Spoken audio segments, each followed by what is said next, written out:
tá. Muitas pessoas se perguntam como exatamente ocorre, né, essa lesão do ligamento cruzado anterior, o LCA. Então, pense no LCA como uma corda firme, né, que estabiliza seu joelho. Mas o que acontece quando essa corda é esticada demais ou torce de forma errada, né? Então, explica pra gente sobre os movimentos que geralmente causam essas lesões e quais fatores aumentam o risco.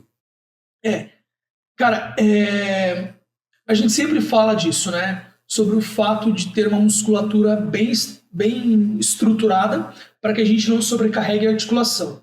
Quando a gente fala de não sobrecarregar a articulação é um conjunto de estruturas.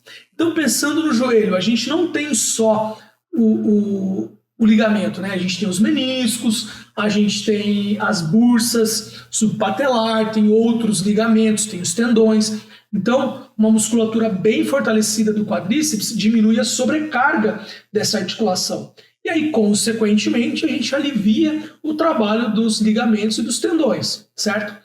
Lembrando que o tendão ele é uma continuidade do músculo.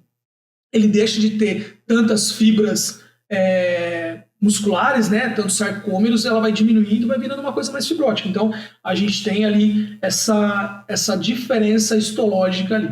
Enquanto o ligamento ele é um cordãozinho, como o André mesmo falou, ele é um cordãozinho que estabiliza os ossos, né? Ele mantém a congruência dos ossos, ou seja, a continuidade entre um osso e outro dentro de uma articulação.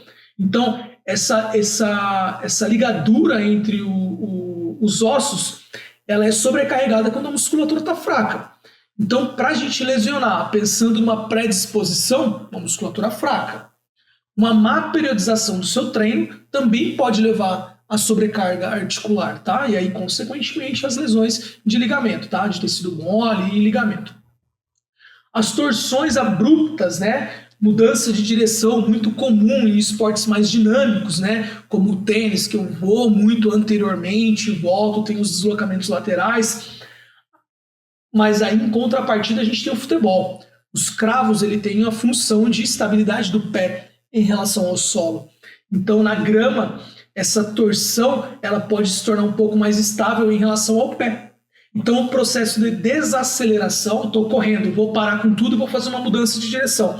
Essa torção pode fazer com que o seu pé fique ainda estabilizado entre o solo e o restante do seu corpo gire. E aí a gente tem uma sobrecarga ali em relação ao joelho, porque a gente tem um osso grande, que é o fêmur, nosso maior osso do corpo humano, e a tíbia, que é um osso relativamente grande, bem grande, forte, denso e bem estruturado. Então, essa torção e a desaceleração faz com que sua tíbia deslize para frente e seu fêmur fique. E aí a gente roda. E quando ele roda, pode levar a lesão dos ligamentos cruzados anterior e posterior, tá?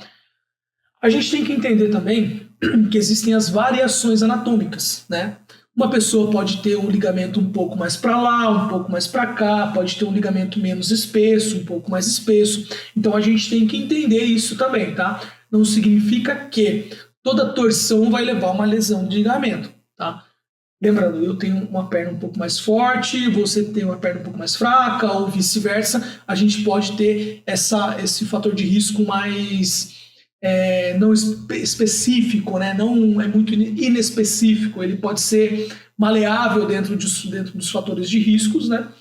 A biomecânica do esporte que você pratica, não é porque você faz futebol que você está mais propenso a isso, tá? O ambiente em que o atleta está inserido ali, ou que o esportista, indivíduo, está inserido. Então, vai variar muito de acordo com o esporte que ele pratica, a predisposição, a alimentação. Se eu tenho uma alimentação rica em nutrientes e uma dieta específica para fortalecimento muscular, para melhora ali dos nutrientes, dos aportes nutrientes ali para o nosso corpo, diminui as chances das lesões, né? Então, tudo isso é muito importante a gente ter esse tipo de visão para essas coisas.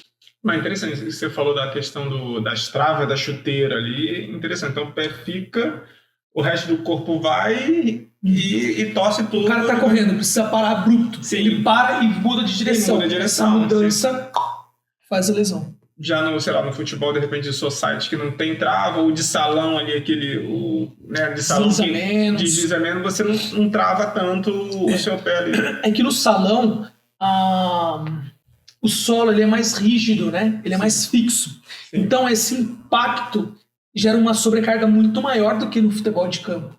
Que o solo é mais maleável, entendeu? Então a gente tem uma sobrecarga articular um pouco maior, tá? É muito comum também, é muito pareado, na verdade, entre o futebol de campo e o de salão, esse tipo de lesão, né?